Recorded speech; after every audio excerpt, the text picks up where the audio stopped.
There you go. So you can look forward to that. That'll be a very interesting election if that happens. Now, Britain and Catalonia aren't the only parts of the world where succession is being discussed.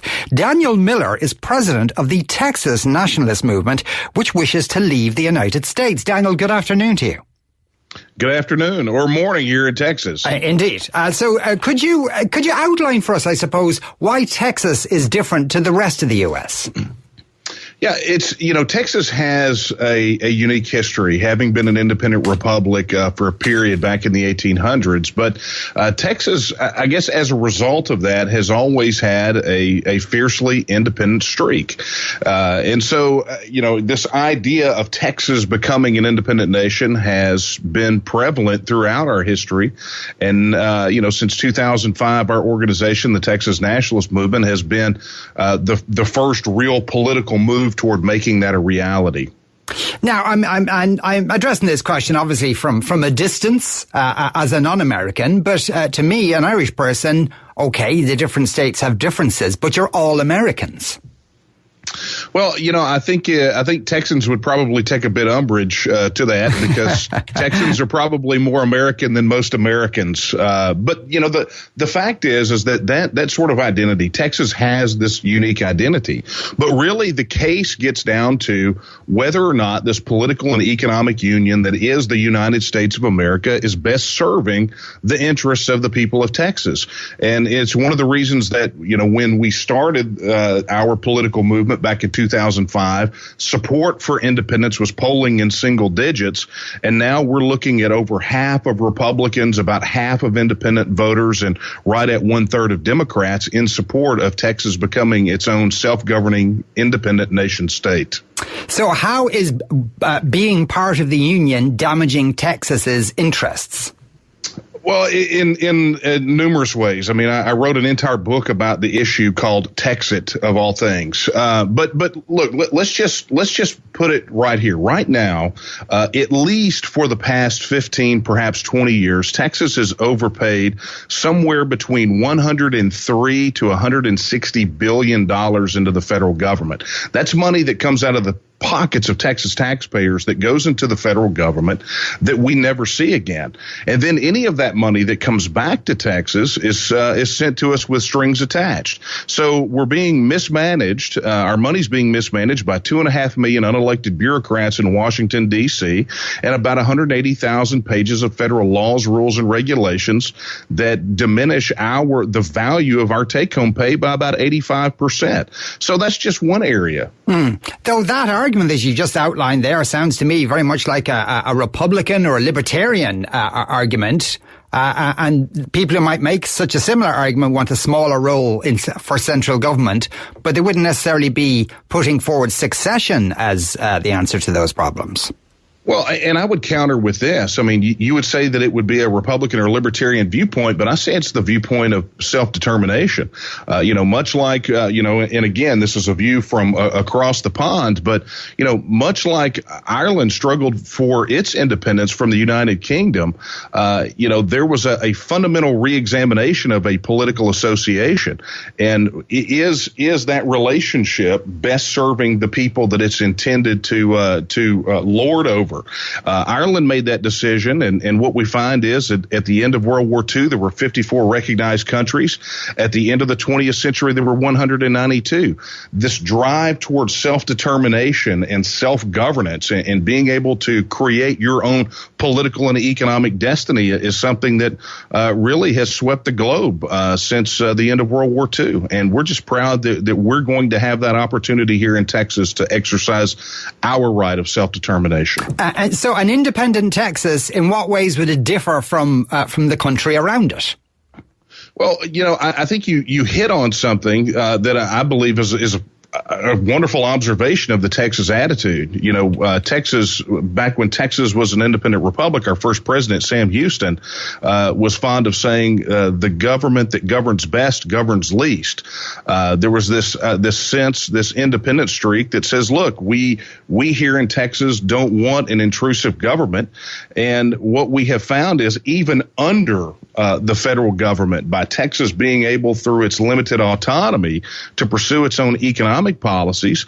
What we have seen is a Texas that has the 10th largest economy in the world. Now, if we were to remove that governor of the federal government and sort of that wet blanket, we could see economic prosperity that could put us in one of the top 5 economies in the world. But we're looking at taking control of our destiny, taking control of our borders, and dealing with this immigration mess that the federal government has created, and creating prosperity and economic opportunity for all Texans. And when you say mess, do you mean that you feel there are too many people being allowed to enter Texas? Well, I think something that you're going to find, regardless of where people sit on the issue of immigration into Texas, you're going to find that Texans have a very welcoming attitude toward the issue of immigration. What you're also going to find, regardless of where people sit on it, is they believe that the federal government has made a complete mess of both the border and the immigration. You know, people who want to immigrate legally, let's say someone from Ireland wanted to move to Texas, they would have to go through innumerable hoops through this Byzantine system, and it's you can obviously tell that it's designed by a bunch of federal bureaucrats that never have had to live in the real world. And those same management practices also apply for how they deal with the border, specifically our border with Mexico. So, you know, when we talk about taking control of this, we're talking about Texas managing its border with Mexico and going in and really working to fix an immigration system that works for Texas, plus those people that want to come here legally. Though every country in the world, Daniel, has got bureaucracies. You know, and people might say, "Oh, that's that British system is so bureaucratic," and then you get independence from it, and you end up with your own bureaucracy. It's always the way. Well, look, you know, let's don't pretend that bureaucracy will go away. You know, one of the things I have said from day one since engaging in this cause is that we're not promising utopia. What we're promising is a chance that Texans can fix what's wrong and govern ourselves the way that we want to be governed. As it stands right now, we have no chance. No matter what laws, no matter what changes, no matter what reforms we want to pass here in Texas or engage for our people, what we find is that those are overridden by those 2.5 million unelected bureaucrats in Washington, D.C., administering for that dysfunctional House of Reprehensibles in Washington. So, you know, what we're promising people here is not utopia, but a shot at making it work. Texas's economy at the moment, how much of that is oil? It's an interesting fact. You know, there is this viewpoint from people outside of Texas that somehow our economy is entirely energy based, and I think that probably comes from watching too many reruns of Dallas. But the fact of the matter is that Texas began decades ago consciously diversifying its economy. As a matter of fact, the corridor between San Antonio and Austin, which we call the Interstate 35 corridor, actually rivals Silicon Valley for technology production. So, you know, we manufacture everything here. So it's no longer just relegated to the pump jacks and oil wells of J.R. Ewing. You know, we're talking about a massive agricultural sector, plus we're talking about manufacturing and technology. Texas economy is one of the most diverse among the states of the United States, and it's, again, why we're the top producer of manufactured exports out of all the states. Yeah, actually, I understand. Texas is actually, if not in number one position, but very close to number one position within the U.S. for renewable forms of energy. Which is interesting. Absolutely. You know, there is this belief out there that somehow, you know, we're, and again, I sincerely believe that it comes from too many people watching too many reruns of Dallas. Well, it's your own fault. Well, look, I'm not going to pretend we try to play it down either. You know, it definitely adds to the mystique. Now, presumably, though, in a post-independence situation, your largest trading partner would still be the U.S. Yeah, I mean, there's no doubt about that. But, you know, we also have an opportunity to really open up Texas to the rest of the world and to negotiate our own trade deals. You know, it wasn't until just recently that the fairly abysmal NAFTA agreement came under scrutiny and a renegotiation as the USMCA by the federal government. But, since NAFTA was implemented, Texans have benefited to some degree, but we have not been able to negotiate the best kind of trade deals that we would like to, that serve Texans best. And even though the USMCA is somewhat better than NAFTA, the issue is it's not necessarily the best deal that we could get with all the players involved. So even if the United States would continue to be our player, we would still be open up to the rest of the world to get fair trade deals that work for all of us. Though that would take a while, presumably, and it's same as with when the UK finally disengages from the European Union, it's starting from scratch. It's many really of those not things, starting. Yeah, it's really not starting from scratch. I'm sorry, I didn't mean to talk over you, but I had to jump in. It's not really starting from scratch. The fact is that Texas has these relationships with these other countries. I mean, we're already dealing with these international trade partners where we're exporting Texas goods. I mean, our governor just got back from a trip to Japan where he was promoting trade with Texas companies. And so this is, we're not starting from scratch. We have an international outreach. We already have an international footprint.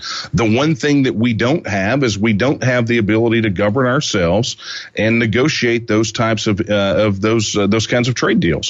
So, but I mean, from a legal point of view, though, if a Texas company exports something to Japan, it's the U.S. has legally exported it to Japan. When Texas becomes a new country, then Japan has to recognize Texas first as a new country, then have a trade agreement with Texas. Surely that's going to all take time.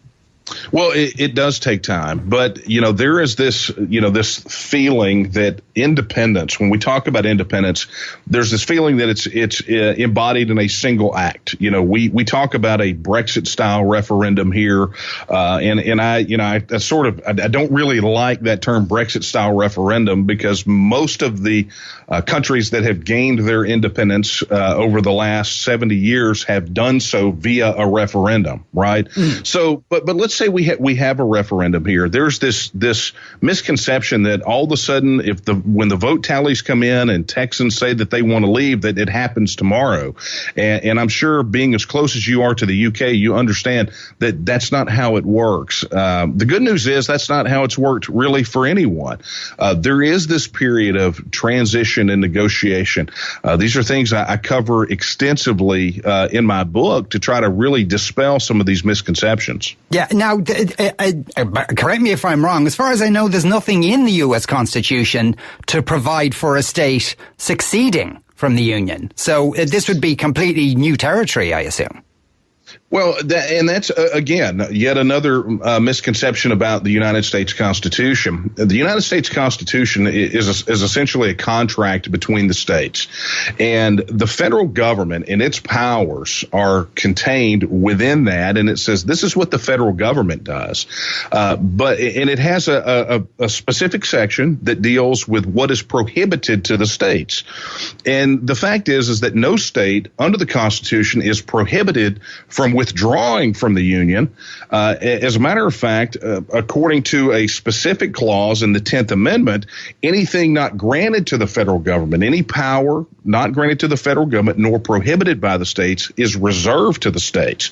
So ultimately, even according to the Texas Constitution, from a constitutional and legal standpoint, it's the ultimate question is left up to the people of a particular state as to whether or not they want to stay or leave. In terms of law enforcement, in terms of having an army, would there be would you foresee any sort of link up with the United States, or would it be completely specific to Texas? Well, I mean, obviously, Texas already has the Texas Military Department. We actually have our own quasi-military right now, primarily for homeland defense. But it's, again, something people don't realize about Texas. But, looking forward post-TEXIT to, how Texas would defend itself, the fact is that Texas would share mutual defense concerns with the United States. So a mutual defense defense pact or military aid pact would make plenty of sense if that's the direction that the people of Texas decide to go. I feel like it would be one of the smartest decisions that Texans would make to engage in, some military pact with countries where we have common defense concerns. What about the argument that perhaps Texas seceding from the United States might lead to other states seceding from the United States, which weakens the United States, which is in the interests of large countries like China and Russia? And actually, by doing this, you're bolstering those countries. Yeah, I mean, honestly, that question is really sort of two components, and the first is in the latter part that you talked about, which is, who else might geopolitically benefit, and ultimately that's not our concern, right? Our concern is how do we get the best government for Texas? How do we have this right of self-government that best serves the people of Texas? That's our primary concern, and what happens outside of that is not much of a concern to us at all, isn't it? Because you're not in a vacuum. You're in the world, and events in other parts of the world will inevitably affect you. Right. And I don't debate that point. What I'm saying is, for us, the primary concern has to be the well-being of our people and that right of self-government. It does no good to be under the thumb of the federal government and have all of the negatives that come with it if the only positive is that it keeps the United States strong and continues to empower the federal government. But more to your point that you made at the very beginning, which is about whether other states will make this decision. I can't speak to whether other states will make this decision, but I think it's important for all states within the United States to fundamentally re-examine their relationship with the federal government. For those states, Texas leaving the union might be the wake-up call that they need to actually enact reforms that best serve their people, but that's a question for them. Ultimately, for us, our goal is an independent Texas. In Washington, D.C. at the moment, Daniel, are there any politicians you suspect who might be sympathetic to the idea of an independent Texas? How do you think the president might view this? Well, famously, he got off the plane in Scotland during the Brexit debate and was asked that very question about Texas leaving the union, and he said that Texas won't leave because they love him. That's his answer to everything. I know, right? And look, while I appreciate the level of confidence he has, ultimately Texans are going to make that decision not based on their like or dislike of who is the occupant of the White House, but upon which, the argument is going to be what best serves them. Will independence best serve them, or will staying in the United States? I think we all have a pretty clear picture of what the future looks like if we stay within the United States. I think it will continue to be negative upon negative upon negative with no chance of reform. But I think Texans in increasing numbers, as the polls show, are willing to look to the future, a future of an independent Republic of Texas. So I assume that your next step would be to try and get this on the ballot at some point. When do you think that might be? Yeah, it's definitely been on our radar. I mean, it's one of the primary areas of political activity that our organization engages in.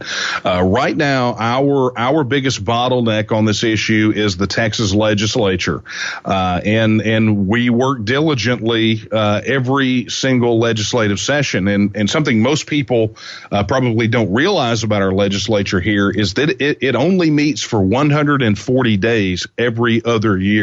Oh. And go back to what I said about President Sam Houston, the government that governs best governs least. Well, 140 days every other year is about as least as you can get and still get the bills paid, right? So, the fact is that we have to work within those constraints. But what we're looking for is a binding referendum on independence. We want this question put to the people of Texas in accordance with our Constitution, Article 1, Section 2, that says that all political power is inherent in the people.